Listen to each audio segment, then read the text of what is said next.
Chapter 61 की शुरुआत होती है। जिनवू डीमन किंग और उसकी आर्मी को हराकर लेवल अप करके ड्रॉप कलेक्शन और एक्सपीरियंस से मालामाल होकर जिनवू यही सोच रहा होता है, सफर तो काफी लंबा है और ताकत ज्यादा बची नहीं है और बॉस की सोल एक्सट्रैक्ट भी नहीं कर पाया। एक्सट्रैक्शन पॉसिबल ही नहीं पाया बिकॉज ऑफ सम रीजंस। तभी क्वेस्ट पूरा करने पर सिस्टम उसे कोई भी एक आइटम स्टोर से चूज करने के लिए कहता है। तो जिन हथियार तो पहले ही चूज कर चुका होता है, तो इस बार सोचता है कुछ डिफरेंट चूज करने के लिए। तो वो एक कर्स बॉक्स चूज करता है जिसमें से एक की मिलती है जो किस काम की है उसे अभी नहीं पता। तो वो की को अपने स्टोर में जमा कर देता है और अपने लास्ट और हिडन अवार्ड को चूज करता है। हालांकि जिनवू को अपने लास्ट और हिडन अवार्ड से ज्यादा कुछ एक्सपेक्टेशन नहीं थी, पर सरप्राइजिंगली इसमें से जिनवू को मिलता है किसी भी बीमारी को ठीक कर देने वाला नुस्खा। अब सीन शिफ्ट होता है वॉशिंगटन में और हम देखते हैं जहां डोंग सू इल्हान को इंटेरोगेट कर रहा होता है, वहां उस बिल्डिंग में बुरी तरीके से आग लग जाती है और फायर फाइटर उसे बुझा नहीं पा रहे। Director of USA Hunter association ये देख के दंग रह जाता है क्योंकि ये तबाही, ये मंजर और साथ ही डोंग सू जैसे एस रैंक हंटर की इतनी जल्दी और बुरी तरीके से हार देख के हंटर एसोसिएशन का डायरेक्टर काफी डरा हुआ है। अब सीन फौरन शिफ्ट होता है साउथ कोरिया में, जहां जिनवू हॉस्पिटल में अपनी माँ को काफी उदास भरी नजरों से देख रहा होता है और उनसे कह रहा होता है कि बस थोड़ा वक्त और माँ, मैं आपको ठीक कर दूंगा। अब बस जिनवू को डीमन किंग बैरन का ब्लड चाहिए होता है जिससे वो अपनी माँ को ठीक कर देगा, क्योंकि उस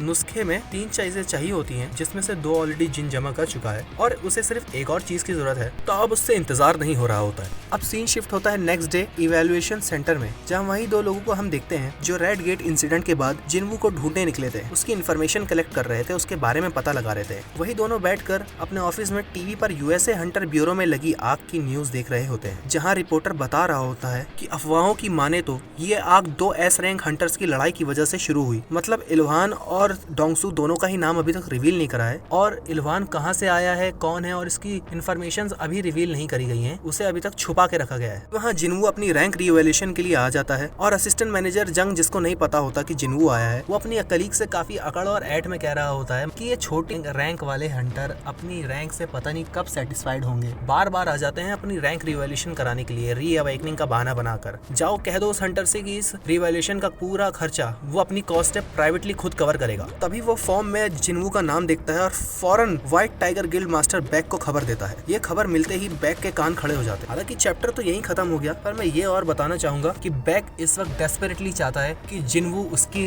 गिल्ड ज्वाइन करे, क्योंकि बैक को 100% श्योर है कि जिनवू एलीट ए रैंक का बंदा है या फिर वो सेमी एस रैंक है, क्योंकि इसने एक ए रैंक गेट क्लियर करा है। साथ ही हंटर गिल्ड जो कोरिया की नंबर 1 गिल्ड है, वो उस गिल्ड से हमेशा एक नंबर पीछे ही रहता है, तो वो उसे हराने की होड़ में भी है कि अगर जिनवू आएगा तो गिल्ड की पावर बढ़ेगी। अब हम नेक्स्ट चैप्टर 62 कवर करेंगे नेक्स्ट वीडियो में। तब तक के लिए सी यू, बाय।